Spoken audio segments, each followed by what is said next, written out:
Ladies and gentlemen,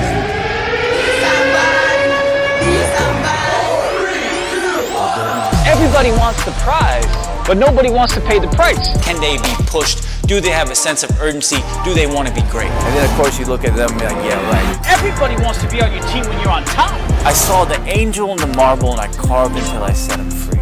Go be somebody, bro. But the most important part of the Be Somebody journey is the resilience.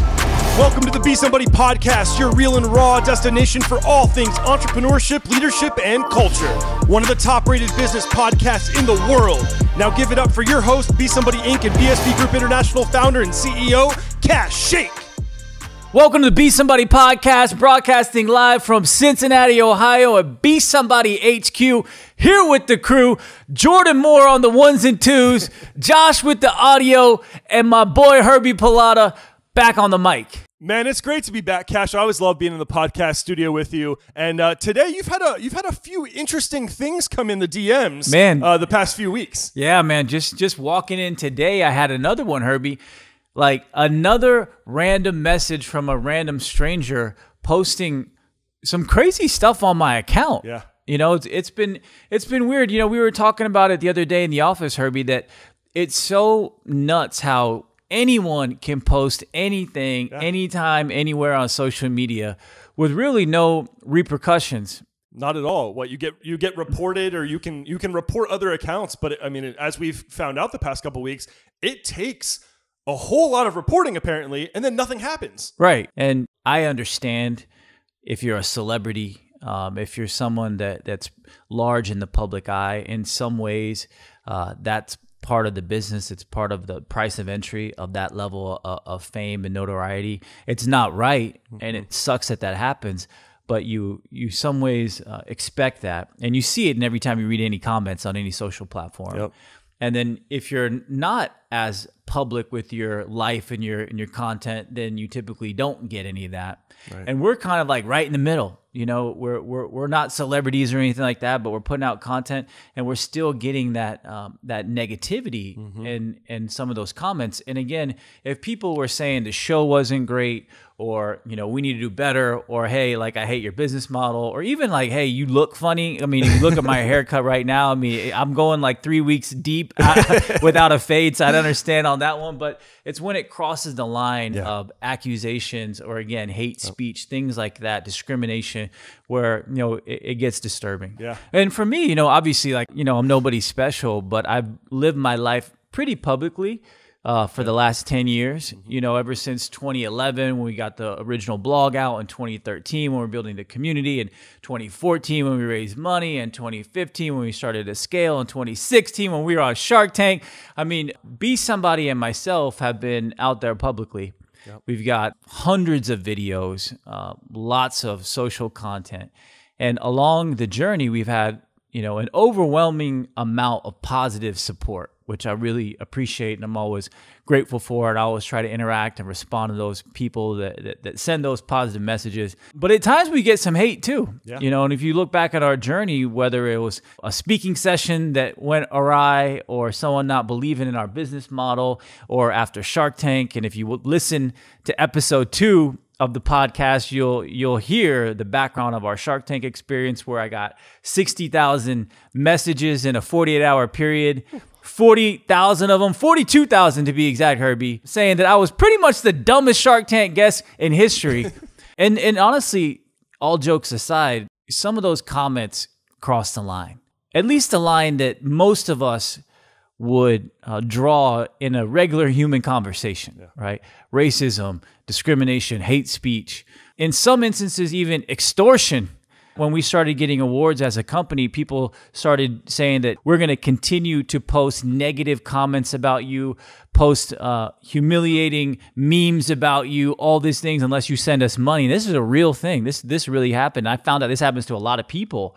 You know, and it's a crazy thing, because over the last couple of weeks, I've had somebody posting constantly on my social media, on our client social media, just making up crazy things, trying to get a reaction, trying to get attention. And you always say, don't feed the trolls, let things go, ignore, delete, block. But in some ways, not only does it cause that kind of personal anxiety and stress, but when they're commenting on your business, it's a cause for concern. Yeah. And like you said, Herbie, I mean, when that happens, there's not much you can do. You can report, you can send messages in. And, typically in our case, what we found is nothing really happens. Nothing. And everybody here as part of the podcast crew and our sister company, of course, BSB Group, like every single person has reported this multiple times from multiple accounts. I've done it from my personal account, from, our Besomebody accounts. We've all tried to report this person, but nothing is done. Yeah. And it's incredible that somebody can just go make an account and say whatever they want to about you to anybody they want to. Well, it's crazy. And like I said, I was part of a reality TV show experience where what showed up on the TV was not exactly what happened in real life. So I question everything because it literally happened to me. Yep. So I try to give people that are in high profile positions, celebrities, things like that, the benefit of the doubt. I try to question things, and I'm always much more careful and conscious of how I comment and engage on social media now. And I think back in the day, years, I would make comments about topics or teams or people without as much information and without as much awareness that there's a real person there. Yeah, I mean, it's and the attacks, like you said, they're not on the show. It's not anything. They're personal attacks. And Herbie, I mean, we're grown men. We can take it. It's not pleasant. And it's not fun to deal with, but it's something that we've dealt with before, and of course we'll continue to learn from and grow from. But online bullying and harassment has been a topic that's really been top of mind with me the last couple of years. And when you think about especially kids at a younger age and what they go through, things that we didn't have to go through, when we were growing up, all of us ran into bullying. I was the only brown guy in my high school. I heard everything that you could think of. And I think we talked about it when we had Jerry Porter on the show about what you go through from a racism standpoint in this country. And then everybody has experienced some type of bullying, whether it's how they look or how they dressed or, what they were good at or not good at. But now it's extended so far into the social media space where you can hide behind accounts or fake accounts, and you can really sling some painful arrows at people. And when I think about the effect that has on young people, it's really disheartening. And when you look at the research, Herbie, Pew Research reports that 41% of adults have experienced some form of abuse online, and nearly 20% have experienced the worst kind of abuse, which is things like stalking and harassment over a long period of time, which, to be honest, is what our accounts are experiencing right now with the stalking. Mm-hmm. 1 in 10 of those being harassed, it was due directly to their gender, their ethnicity, or their physical appearance. Wow. And The Atlantic recently published an in-depth report that found that 22% of Instagram users have experienced abuse on the platform, which, by the way, is the one where we're seeing it the most on. And that in most cases, Instagram has not adequately addressed it. And we've got contacts, as you know, Herbie, and Instagram, Facebook. We've sent notes, say, hey, guys, can you guys help? We're getting a little worried with some of this content, some of these comments. And the UK's Office of Communications has studied the issue of online harassment. According to their data, they estimate that 999 out of 1,000 episodes are never reported. Wow. Which is crazy. So all this is going on constantly, every day. And there still hasn't been a systemic approach or solution to solve it. Yeah. I really believe that in this age of social media and technology, the two biggest issues that we face right now in our connected world is, one, fake news. Is what I'm reading real?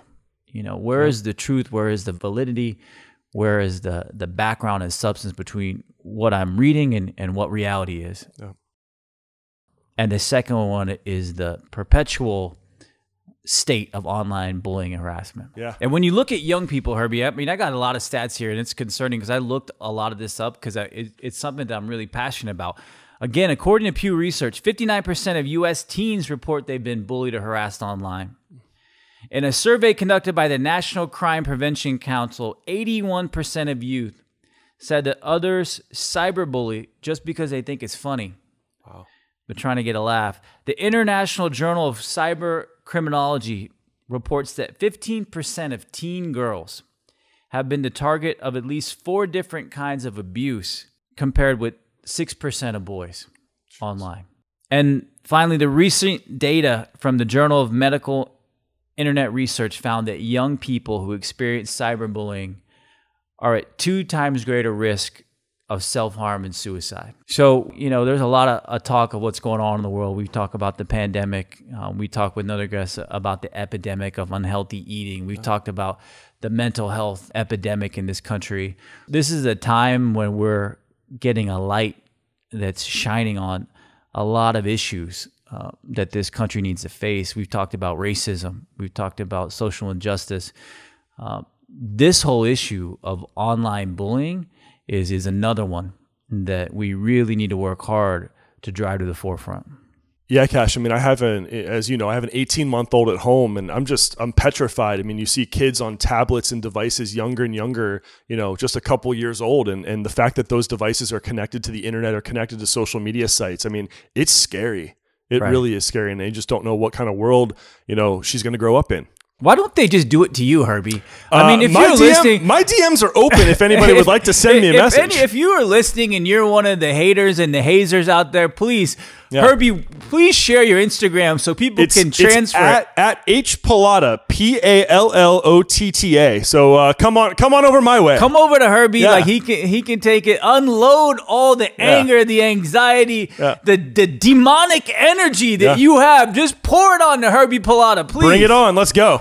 I'm really excited about our guest tonight, Herbie, because not only is she an amazing leader that we had a chance to work with at America's largest grocer, not only is she an inspiring startup evangelist that did some great work at a new startup down on the East Coast, helping change the game in personalized nutrition. I'm trying not to give away your intro here. I feel like Herbie. you're about to do the intro, though. I'm waiting for it. I feel the energy because she's our 4th guest that we have in studio. That's another thing that's got me pumped up. But man, she is so inspiring. Allison Baker is so inspiring because she's so passionate about helping people understand that people, and especially children with disabilities, are the same as all of us, and the importance of helping people understand that it's at the youngest of ages where our opinions and perceptions are formed, and how we as adults and parents and society can help transform that culture and that stigma and that stereotype, especially when it comes to bullying and harassment. So she's got an amazing story. She's done some amazing things. I'm going to let her talk about it, but I'm pumped, man, because we can talk about a lot of things. And I saw her, Herbie, in our little green room, our Be Somebody version of green room. Yeah. She's a registered dietitian. She's like a master chef, and she was chowing down on some spicy Cheetos, bro. That's the crazy part. I mean, I worked with her for 3 years. I'm going to talk to her when she gets in here. I worked her for 3 years, and I've never seen a more unhealthy eating dietitian in my life. Well, Kash, I think I'm going to have to rewrite her intro then based on that last little comment. Just throw Cheetos in there. All right, I'll figure out a way to do it. Let's bring her on the show. Let's welcome to the show a leader who's classically trained in the culinary arts and a registered dietitian who holds a master's degree in nutrition science from the University of Cincinnati.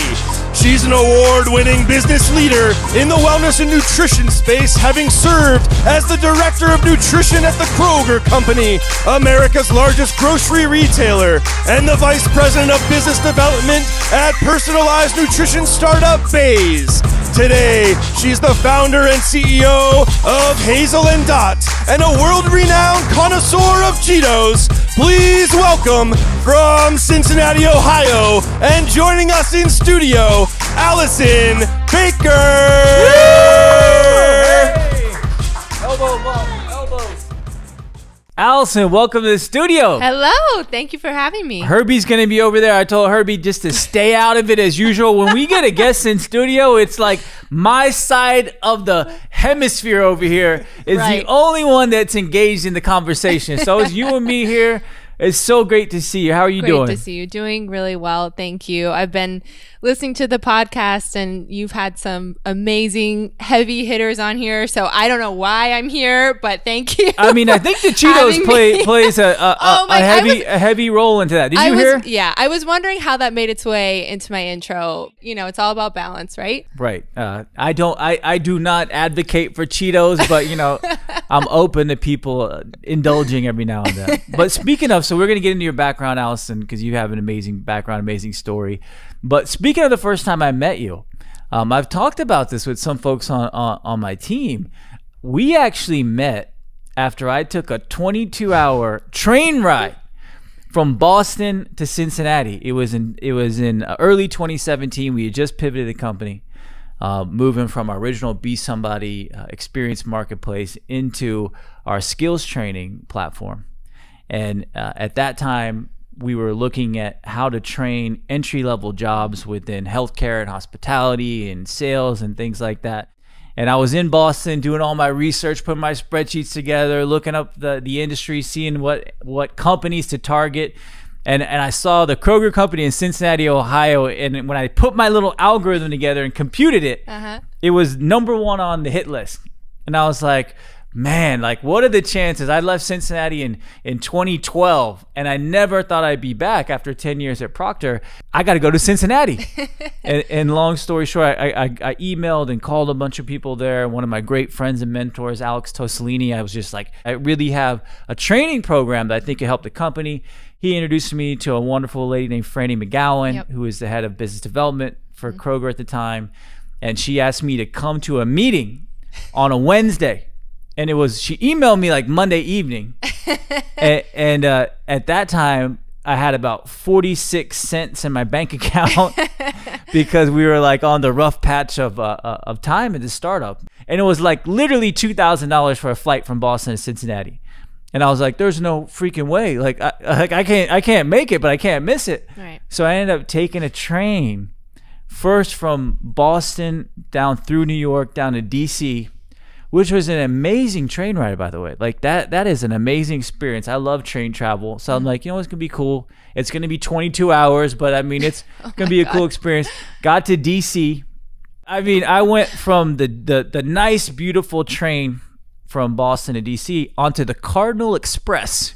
Oh, God. And I got on the Cardinal Express and I landed. I don't know, is it called landed in a train? I mean, I stopped. I arrived, you know, at Union Terminal in Cincinnati, Ohio. Which I didn't even know was still operating as a train station. It's a museum. Yes, literally, that was my understanding. It's a museum. Like museum, event, venue. Yeah, I rolled up and I'm like, wait, is this real? Is this like a historic stop on is this a tour?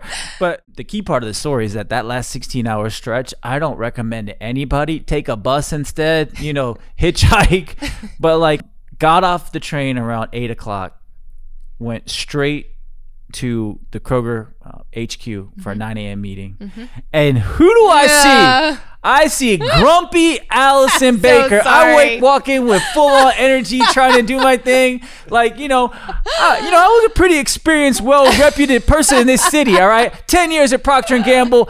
1 marketer of the year, damn it, Herbie. I came in and you looked at me with this scowl like I was the scourge of the earth walking into your meeting, some dude off the train. And Allison, on a 1 to 10, 10 being the grumpiest, meanest person that you could ever interact with in a meeting, you were a 14. All right. Oh, man. So that's when we first met. That's how we met. Tell me about it. I'm getting called out right now. I'm sorry, first of all. Secondly, not having the best day. And honestly, it was just a reflection of where I was in my professional journey at that time, which was just not having the full picture of partnership. And that was like a theme and something I credit our, working relationship for, was helping me understand partnership. I was very new. I had just been promoted to my director role out of, honestly, a very different type of role. I was managing people for the first time in my life. It was a little bit of like arrogance mixed with lack of awareness, mixed with just not understanding that the only way we get things done is together. And so when I look back now, I'm like, oh my God, dying of embarrassment. That's way more embarrassing than the Cheetos.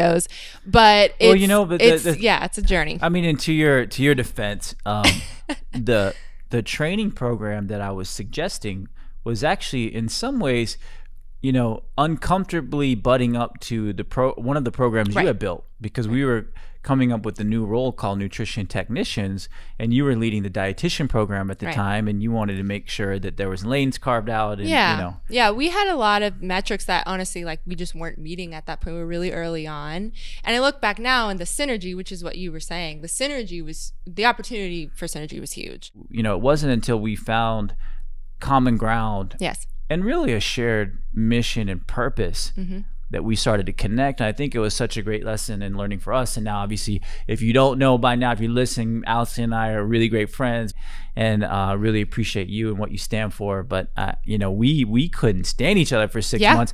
But it was when we found common ground on something much bigger than work, and something much bigger than the day-to-day professional life, that we saw that, we looked at each other more as humans than as like coworkers or competitors or whatever it was. Exactly. Yeah. Do you want to go into it? Because I'm happy to tell the story. We'll go into it, but let's hear a little bit about your background, because Herbie always gets like a little bit tense when we don't get I'm glad into you can everybody's feel background. the gaze I'm giving you from over here, though. He gets angry. I thought he was staying out of it. He puts all that time into the intro, and he's like, if there's a gap between the intro and the guest background, he starts to get really angry. Sure. No, I'd be happy to share. I feel like it's a little bit all over the place, but really I started out knowing that I had a passion for food. And so I went to culinary school right out of high school. But I was actually in a combined program that was called culinology. So there was a big culinary trend at that time called molecular gastronomy, where you did really cool stuff like, make caviar out of fruit and carbonate things, and it was a big trend, and they literally built a degree out of it. So it was like culinary and food science. And I set off to do that, and there was like 3 programs in the country, and one of them was here. So that's really why I stayed in Cincinnati. Yeah, it was for that very specific purpose, that very specific educational degree, which I did not complete. I got into it. I took like this required elective at a community college called Human Nutrition, and I was like, this is actually really cool. The light bulb moment was when we looked at a Big Mac, and we looked at the protein, the fat, and the carbs, and we calculated the calories from that. And I was like, oh my God, this is how you figure out food. And so it was just a silly example, but I was like, I think I want to kind of focus on this. And so it was still blending that science, like you say, it's art and science, the culinary arts, the science of human nutrition, and blending that together. So I became a registered dietitian, and I did that for a little while in the clinical space. I worked in ICUs, helping people that were actually on ventilators. It's been crazy reading all the COVID stuff about ventilators. It's a crazy thing, and nutrition's a huge part of it. So I loved that, but I was working on my master's, and I met someone, my good friend Molly Hembry, shout out to Molly, who was working as a dietitian at Kroger. And she told me a little bit about her role, and I was like, this is very interesting. It's very different from what I saw other dietitians doing. Right. And so I applied for a job at the call center. I interviewed, I think, in January. I wasn't done with my grad studies till March, so they were nice enough to hold the position for me. And basically in that role, we were like the liaison between product development and the customer. So that's awesome. I was just talking to Jordan Moore from our team earlier today about how everybody needs some type of experience growing up, either making or receiving cold calls. Absolutely. Just picking up the phone and talking to a stranger and not knowing what the conversation will be like, or trying to convince them of something or persuade them of something, or put them at ease with something, because it gives you those skills that you need to be able to learn how to communicate, and the art of persuasion and communication. Absolutely. It's so true. I mean, I would end up, and it's crazy how deep like the average Kroger customer can go. I would like be talking to people about what types of pesticides were used to grow the wheat to make the pretzels. Like it was wild. Honestly, we had chronicles and everything of all these conversations we had, but I learned a lot, because in traditional kind of nutrition dietitian training, it's very clinical focused, but all of a sudden I was learning about FDA labeling laws, learning about product development, learning about claims. So it was really like a force into the regulatory space. But then a couple years into that, Colleen Lindholtz, who you've had on the show. Colleen, shout out to Colleen. Yeah, shout out to Colleen. Best of the best. She's amazing, and she had a vision to bring nutrition into a much more prominent place inside the company. I mean, we had like 3 dietitians working in the call center. We had dietitians in the divisions, which is like out in the geographic areas, and we had like one kind of in another regulatory role, but nobody was talking. and there was no presence around nutrition in the company. Colleen had actually just become the president of the Little Clinics down in Nashville, and her first request was, can we build out a nutrition program? And that was just, something that I don't think anyone really saw coming, but she had such a strong vision for it. So I was very, very humbled, very honored to be the director of that program. I worked with another great leader, Eileen Myers, who was the VP at that time. Yes. And so we stood that up, and all of a sudden, like I said, overnight I was like managing 20 people that were spread across 4 states. So thank you, Kroger, for giving me the chance. But I learned Colleen's so great, much. and we had Colleen on the show, I believe, in episode 10 of the show. And she's one of those leaders who can see the talent in people that goes beyond just your typical experience and your typical resume. She understands the traits of great leaders and the type of people needed to do great work. So I think that was a huge opportunity, obviously, for you to have someone like look at you, believe in you, and say, hey, I want to give you this chance. 100%. And honestly, Colleen did that throughout my career. Like, that was the first of many times, that vision started to come to life with like digital integrations. We were doing more content. We were expanding, the team, and we were offering more services. We started taking insurance for the nutrition services. So things started rolling. And then really when you came, Kash, and kind of sort of working with Colleen on that broader food as medicine strategy, and then just as things were shifting and changing in the country, it became huge. I mean, really just blew up.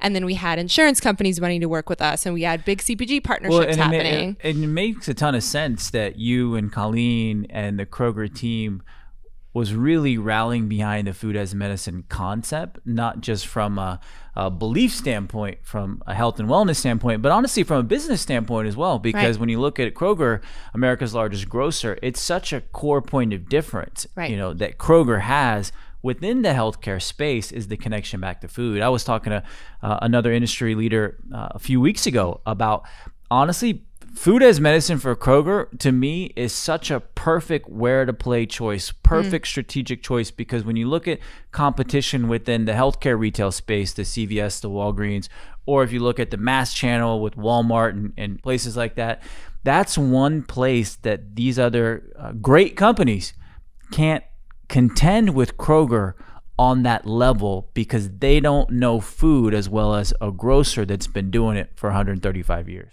Yeah, I could not agree more. I mean, everything was kind of like there. It was just a matter of how do we make it big? How do we make it happen? Making big changes at big companies is not easy. Right. And really the big question became like, how do we scale? Well, I think what I really was impressed with you, Allison, is that even though you had your background in nutrition and as a dietitian and really coming from that culinary space, you really started to take on that business lens and develop your business acumen as a business leader to say, how can we not only help people, but how can we make this a sustainable initiative for the company? Absolutely. I mean, looking at the numbers, it's hard to make that business profitable. It's hard to make healthcare business profitable. But to your point, we had such a point of difference. So I found myself, exactly like you're saying, doing a lot of partnerships, doing a lot of like idea scoping, strategic planning. And I remember having conversations with you where you're like, kind of like, who do you want to be? Do you want to walk into a meeting and get introduced as a dietitian? Or do you want to walk into a meeting and be introduced as a business leader? And I was like, oh, I know the answer to that. Or do you want to come into a meeting and be the grumpiest person in the room? Well, we've moved on from that. To circle back to that, then, now that we've come up to speed and then we've got the timelines intersecting in the right place, so we get out of that meeting, you were still, probably giving me the nonverbals that connoted and conveyed that you definitely didn't want to work with me or my poor little company called Besomebody. But thankfully, Franny decided to move us forward. We started our training program with Kroger in a suburb north of Cincinnati, Mason, Ohio, with just 4 nutrition tech jobs. And that became what's been an amazing 4-year relationship with Kroger. Besomebody Inc. no longer does training programs with Kroger because we've kind of moved on to different things. But BSB Group International, our sister company, is a growth partner for Kroger Health. Yep. That whole experience was so powerful, and in between the back and forth, and you and I kind of fighting over whether this program should expand and what should we call it and how do we define it. You took a few months off. Yes. You took a few months off. And in that time, by the way, like I strategically gained ground when Allison wasn't there. I was like, man, like that my main nemesis is no longer there. Like I'm going to start moving this program forward faster than ever, which we did, by the way. But you were gone for a much, much more powerful and important reason, and I didn't even know what it was. Yes, so I was on maternity leave, but really adoption leave to bring my sweet, sweet daughter Dottie home. It already makes me, I'm going to be your first crying podcast guest, so just get ready. But so she was born in southern India in 2015. She came home in June of 2017. Dottie was born without her left arm, so she has a genetic condition. Her right arm has some physical differences. She was teeny tiny. She was 15-pound 2-year-old. So she, I always say she was like my living case study for food is medicine. Right. She was a really sick little kiddo who is now like powerfully strong mentally, physically, and manipulatively. Right. But she actually had open heart surgery during that 3-month time period as well. So it was a crazy, crazy time. But what made you want to do that? What made you want to adopt, first of all, and then why in India? People ask me that all the time, and I just don't have the best answer. If you ask my friends, they say you've always wanted to do this, which I don't even really remember exactly when. But one of the things that I think about a lot is my dad. He worked for General Electric for 40 years, his whole entire career, and he was part of a group that did volunteer work. And one of the events that they always went to was St. Joseph Orphanage, which is local here, their 5K run. And it's a little bit different than an orphanage in the middle of India. It's more kind of like extended care for people with severe disabilities, a little bit older, not like babies and things like that. But I used to go there and we'd hand out water to the runners. We did it like every year for 5 years. And it was just seeing these people with disabilities and honestly seeing my dad be kind to them and seeing everyone that was there be kind to them and just seeing that happen in front of me, like I think those things make a humongous difference. Right. And it gives you the courage to say like, oh, I could maybe help someone like this because like I've had that exposure. It's kind of lights that sort of spark in you. And why India? International adoption is a whole like, we can write a thesis on it. There's all kinds of things to consider. There's the programs that are open at the time. There's age requirements. There's, costs associated. China wants you to have a specific BMI. Like it's wild and it just varies by country. But actually originally was thinking Africa and they completely shuttered their program. And then India at that same time was just reopening because they close and open all the time, reopening their program. And it was just a good fit on a lot of levels. It's amazing, Allison. I remember your first week back on the job after taking your adoption leave. We had a nutrition tech event, and actually you brought Dottie. Yes. And that's where I met her for the first time, which was amazing. And I was and at that moment I was like, wow, this person must have you. I mean, I said Allison must have a part of her that I didn't think about. A part of your personality, your purpose, your soul to go do something that I believe is so amazing and something that I respect a lot, to go help somebody that needed help and that 99.9% of people on this planet wouldn't have helped.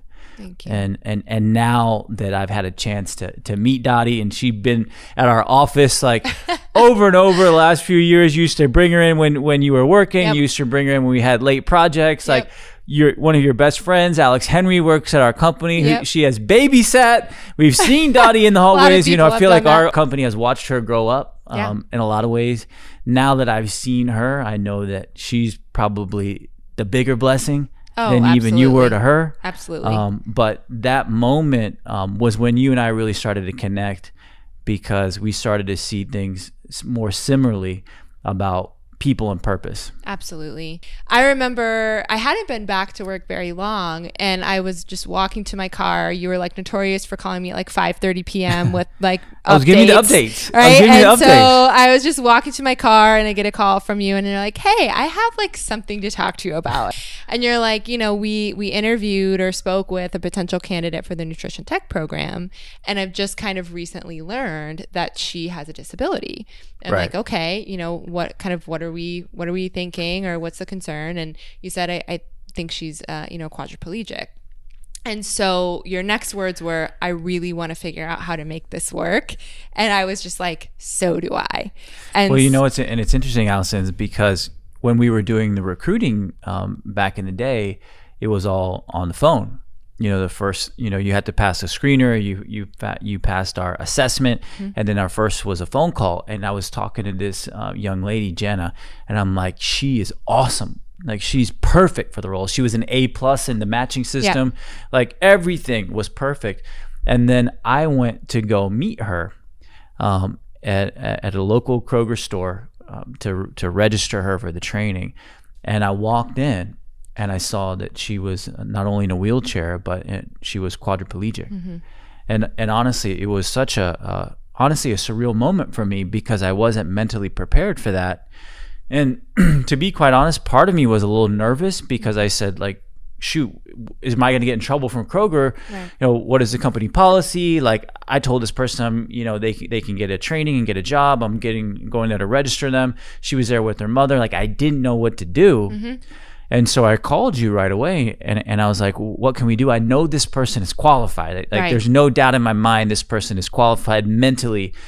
Physically, I believe there will be some challenges with the program. Like, we got to figure something out, but can we figure something out? And that's what I asked you. And that was your stance. That was 100% my stance. And I remember I called HR literally the next day. Right. And it was the same words. They said, let's figure this out. So and then awesome. I talked with Colleen about it, and she was like, she's always said her favorite part. We had this video at Kroger, and it was about like Kroger's purpose to feed the human spirit. And there's a part where it shows one of our employees with a disability bagging groceries, and she's always said that's her favorite part.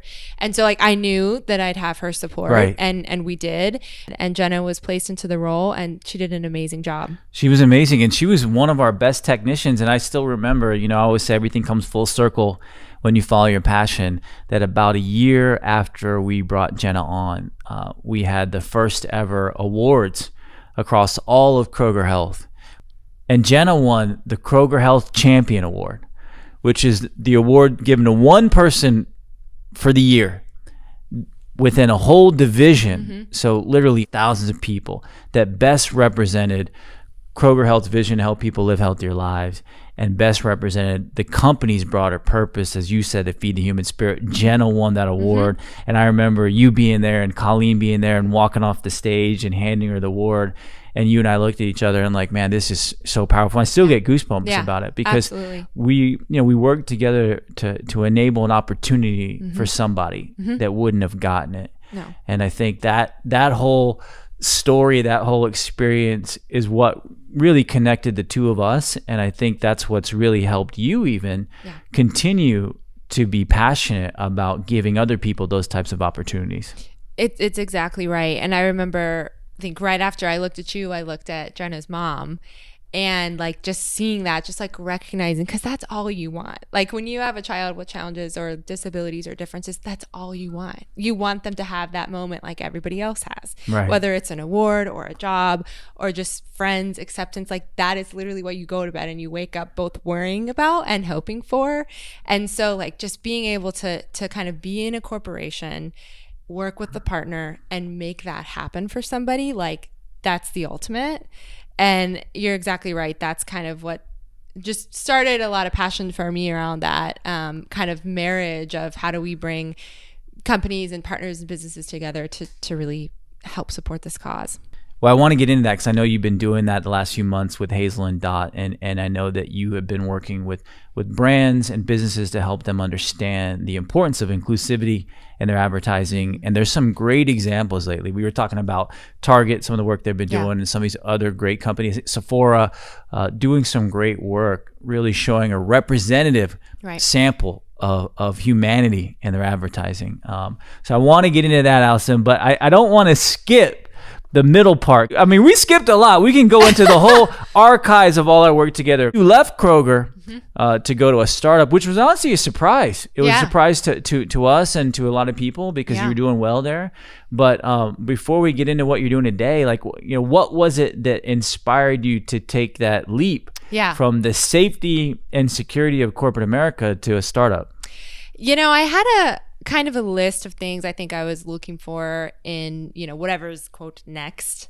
We talked about it a little bit earlier, but one really important thing to me was I wanted to start moving out of like the subject matter expertise bucket of like, I came from nutrition, that's my background, into more of like the kind of the higher order stuff like partnerships, business development. I really liked working on the projects that were bringing like two totally different entities together and trying to make something happen. Right. Like I realized that was really my passion. I was doing that with insurance companies. I'd done it with food companies for a lot of my time at Kroger.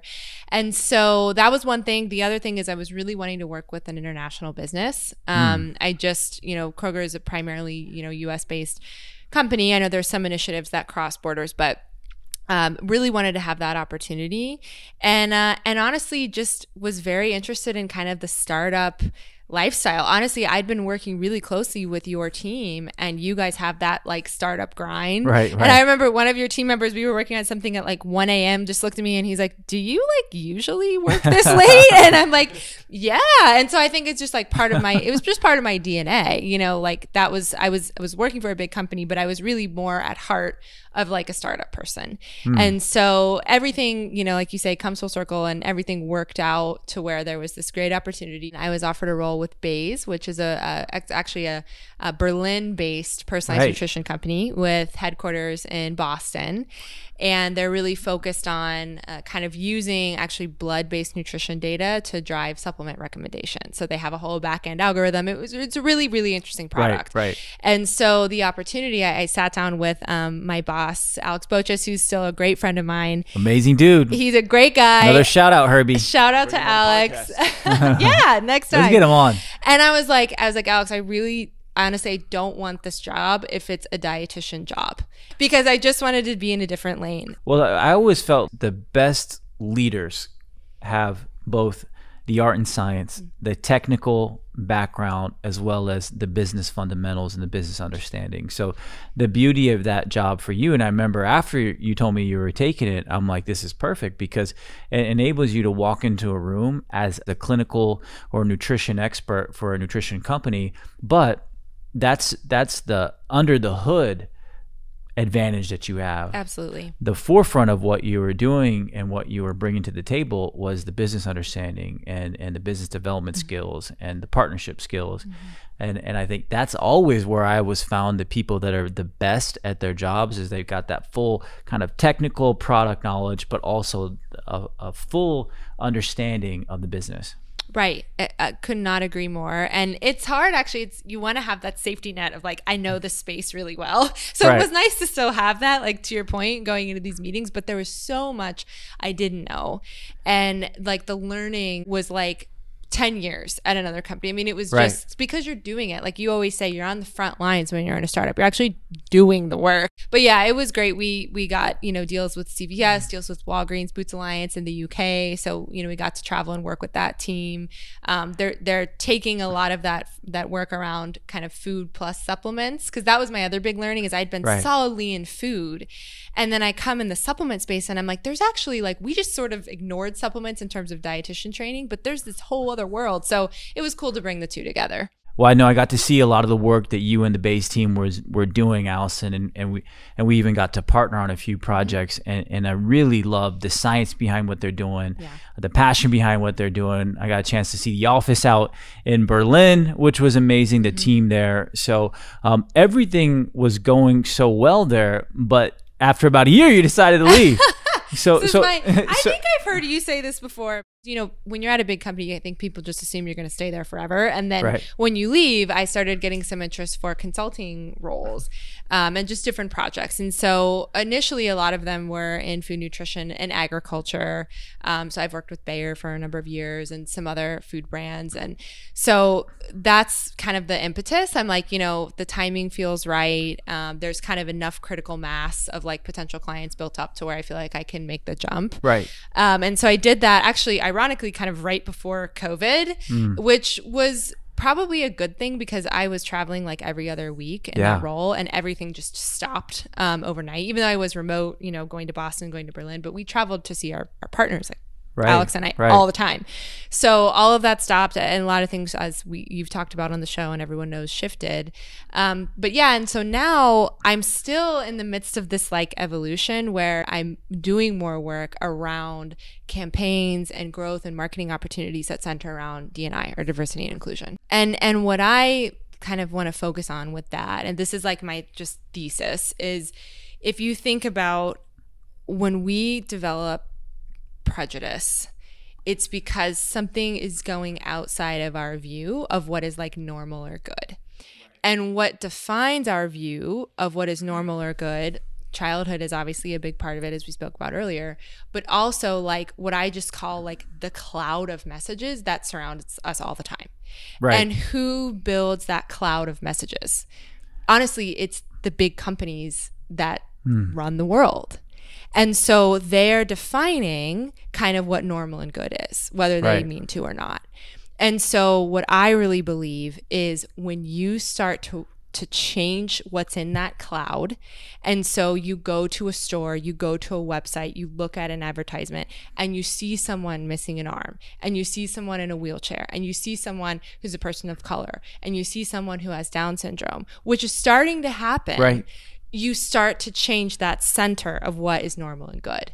And so that is like where I want to make a difference, and I want to make an impact in the small way that I can, is trying to alter those messages. Yeah, I think it's so amazing. And I think that, when I look at your journey and a lot of the journeys of leaders that I've come into contact with, it's usually that time like 6, 7, 8, 10 years into your career, where you start to really think about passion and purpose from your own perspective, and obviously what you've learned and experienced with Dottie, your daughter.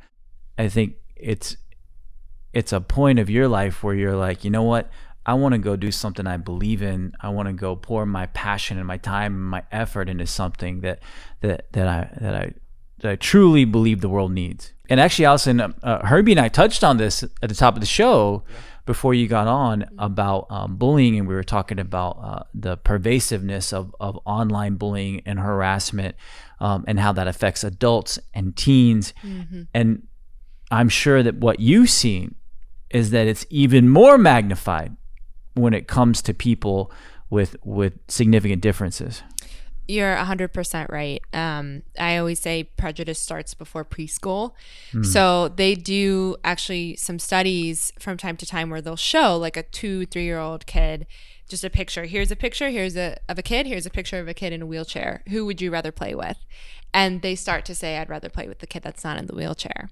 And, if you've spent any time... Why do you think they say that then? Oh, if you've spent any time around 3, 4, 5-year-olds, like, they're pure of heart. I mean, they honestly, at their core, they're pure of heart. So you take that assumption or, that belief, and you step back and you say, why are they saying that? And it's just because, have they ever seen a child in a wheelchair? Have they ever played with a child in a wheelchair? Have they ever sat in a wheelchair? Do they have a Barbie that's in a wheelchair? And so the best example that I can share from my life is Dottie has had the same babysitter since she's been in the U.S. Shout out to my friend Lindsay. I could not be where I am professionally without that, that type of help and support. And so she's a great friend of mine. She has two daughters, and her second daughter was born after Dottie was in her care, 4 or 5 days a week. And her name's Lucy, and Lucy opens up things with her feet. She carries toys under her chin.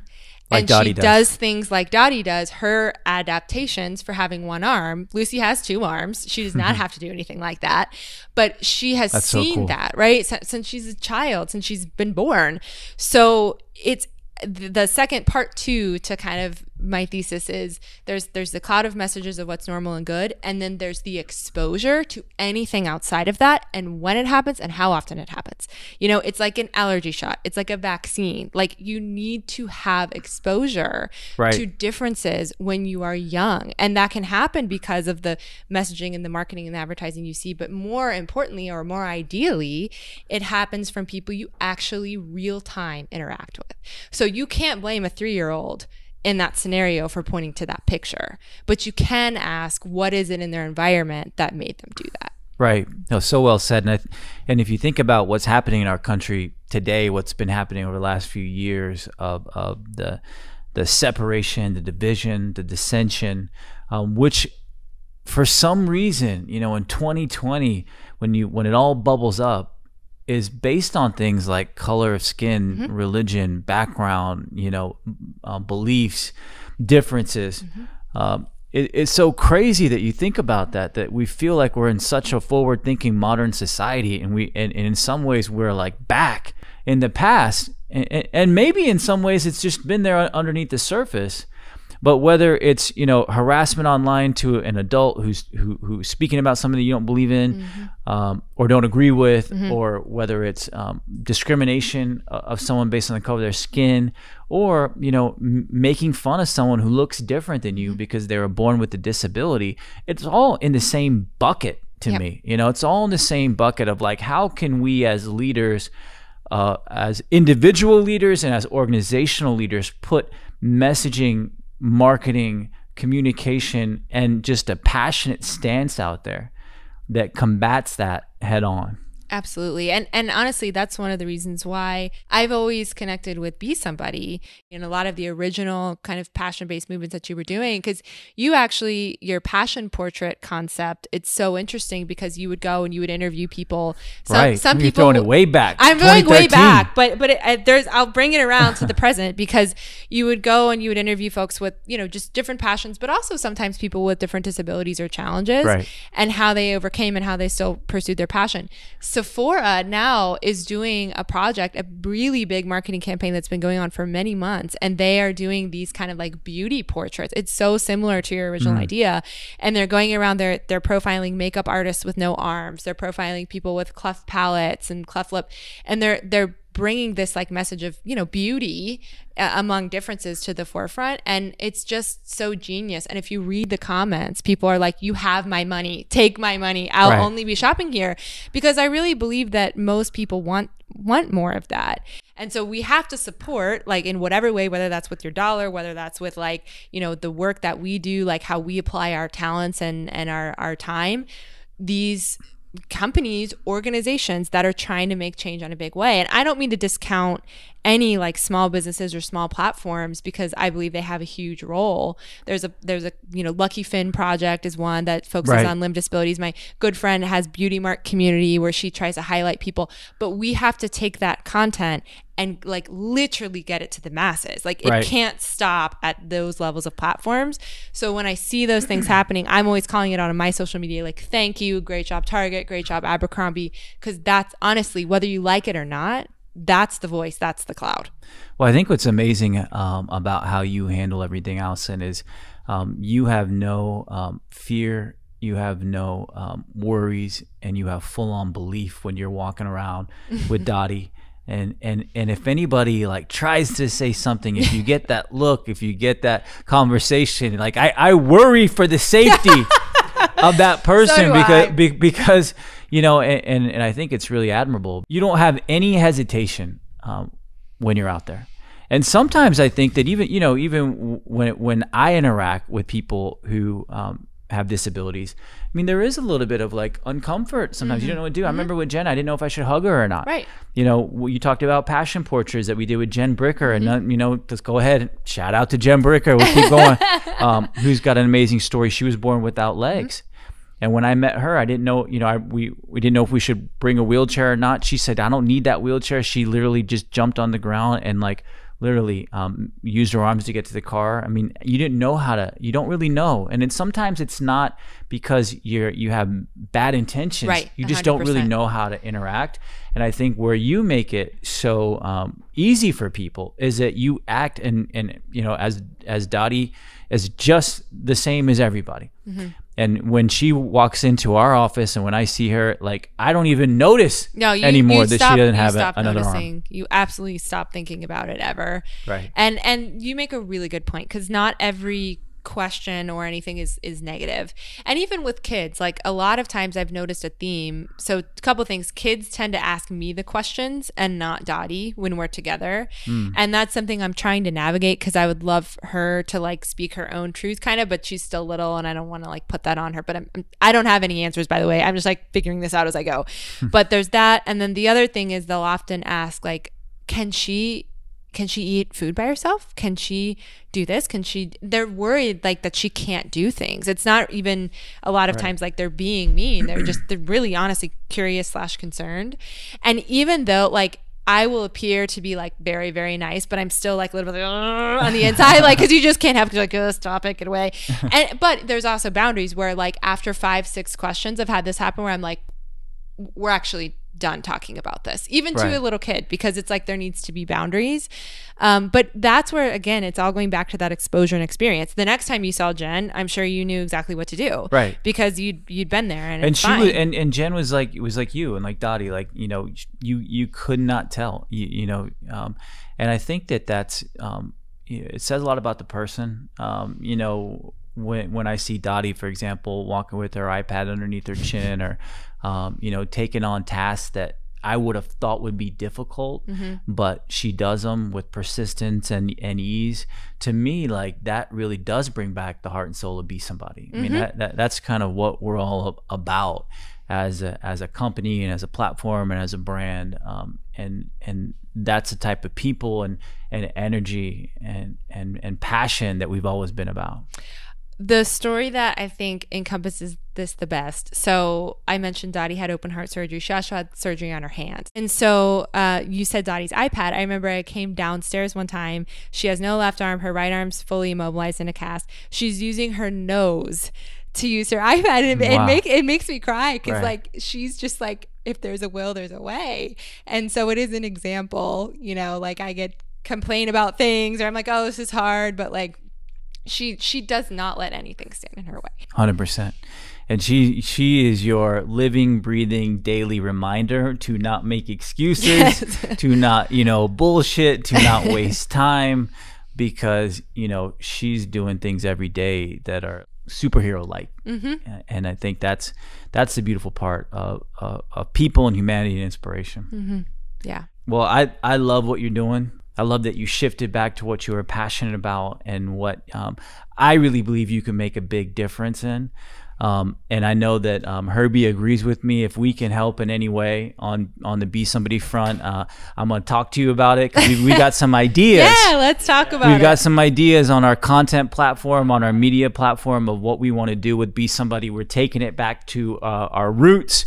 We're starting here in entrepreneurship, but we have a long history of trying to bring people together, and trying to do things that unite people. I mean, you guys are completely like OGs in this space, and I have so much respect for, I mean, just what you did in the early days. Like, I've watched all the passion portraits, and I've consumed that content, and I know that this is something that you are just like very purely passionate about, bringing people together, diversity, inclusion. So any way we could partner, I am all over it, because I know from the early days at Kroger, between you and I, all the way back well before me, you've been fighting this fight.